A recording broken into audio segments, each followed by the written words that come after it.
Bonjour, dans cette vidéo, je vais te montrer comment faire la transcription d'une vidéo. Donc la transcription, c'est quoi? Une vidéo ici, et on veut avoir le texte correspondant, ok, tout le texte. Donc ça s'appelle une transcription. Donc les cas d'usage, c'est quoi? Donc il y a plusieurs cas d'usage possibles, je dirais. Le premier, c'est une vidéo, et je veux avoir l'équivalent du texte de cette vidéo pour faire par exemple de la recherche dans cette vidéo. Et je veux me positionner au bon endroit parce que c'est une vidéo qui fait plus de 2 heures et j'ai pas envie de revenir sans arrêt, etc. Je veux vraiment m'arrêter sur des mots-clés.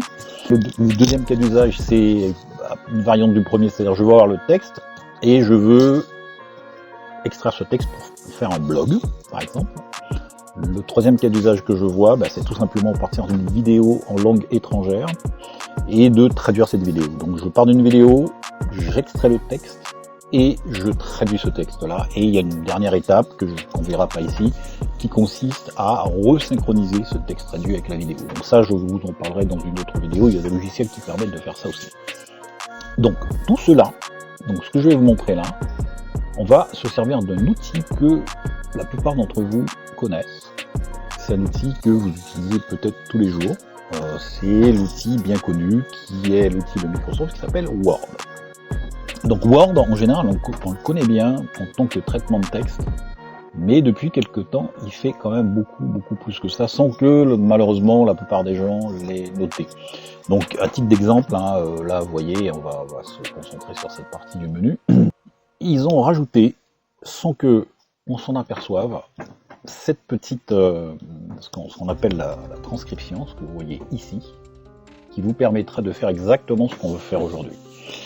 Alors il faut savoir que de tout temps, il a été possible de faire de la transcription, par exemple lorsqu'on avait des vidéos YouTube. Pour mon exemple, je vais me baser sur cette vidéo, qui est une vidéo en anglais, qui décrit les chatbots, ChatGPT, donc vous avez dû entendre parler de ça, on va quand même pas mal en parler sur cette chaîne. Et la plupart des vidéos, sauf si l'auteur me le dit de manière expresse, elles ont une transcription. Donc si je viens ici, et je fais Show Transcript, je verrai la transcription de cette vidéo, c'est-à-dire le texte qui est associé, et avec un petit timestamp, comme on le voit ici à gauche.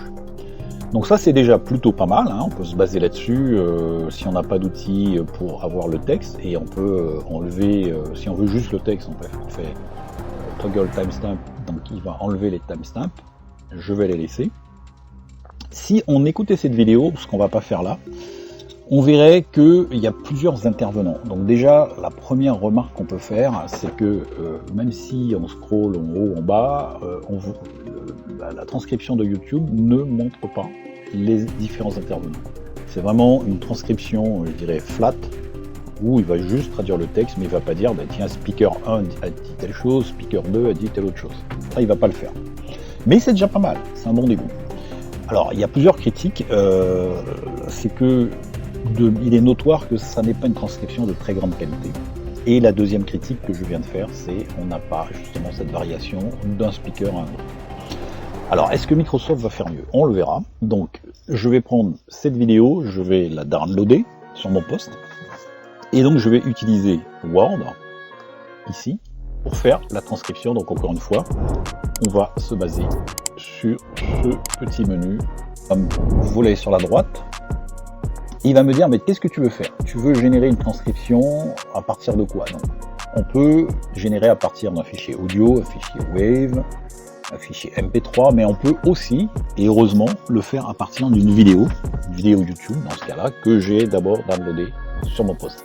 Et il va poser la question, la source sonore de cette vidéo, elle est en quelle langue? Donc, voyant l'étendue de ce qu'il sait faire, il sait parler toutes ces langues, il sait reconnaître de la vidéo et de l'audio de toutes ces langues.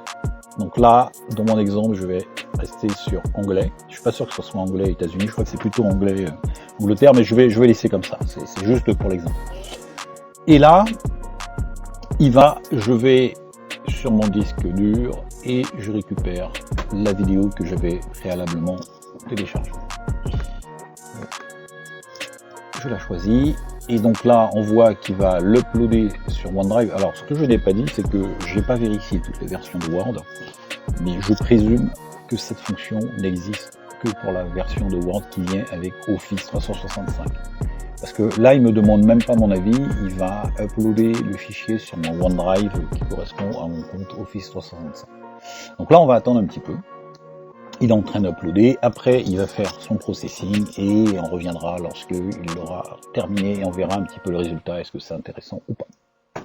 Voilà, la transcription est terminée, donc déjà il me permet de l'écouter éventuellement. Whether it's turning on its creator. Je vais arrêter et au fur et à mesure qu'il va progresser, il va choisir les passages que vous voyez ici. Première remarque, comme YouTube, il met les timestamps. Donc le temps là, au bout de 2 secondes, voilà, speaker 1 parle. Et justement, il fait un peu mieux que YouTube. Il a quand même remarqué qu'il y avait plusieurs speakers dans cette vidéo. Donc là, il y a speaker 1, il y a speaker tout court, il y a speaker 2. Et il détecte les voix et il s'adapte. Il sait que c'est telle personne qui parle à tel moment, et etc. Et donc ça permet un petit peu de faire... de savoir exactement qui a dit quoi. Donc si par exemple vous reprenez une vidéo d'une interview, vous saurez exactement que c'est monsieur Tartampion qui a dit ça, et que c'est madame Dupont qui a répondu. Il n'y a pas de mélange comme dans YouTube. Donc ça c'est déjà plutôt un bon point. Et bien sûr, on peut éditer, on peut dire speaker 1 s'appelle, c'est John, et il va, je pense, changer partout où il y a speaker. Voilà, j'ai pas fait confirmer, et là il va mettre du John partout où il y avait speaker 1. Donc ça c'est plutôt pas mal. Et là je vais dire add to document. Donc là il va me proposer, est-ce que je veux ajouter que le texte? Est-ce que je veux ajouter le texte avec les speakers? Est-ce que je veux ajouter avec timestamp? Ou est-ce que je veux les deux, donc avec speaker et timestamp? Ce que je vais choisir. Donc je dis OK. Et donc voilà, il m'a tout transcrit. Tout retranscrit ici, et je vois que donc il me dit voilà, l'audio file c'était celui-là, et voilà le début de la transcription.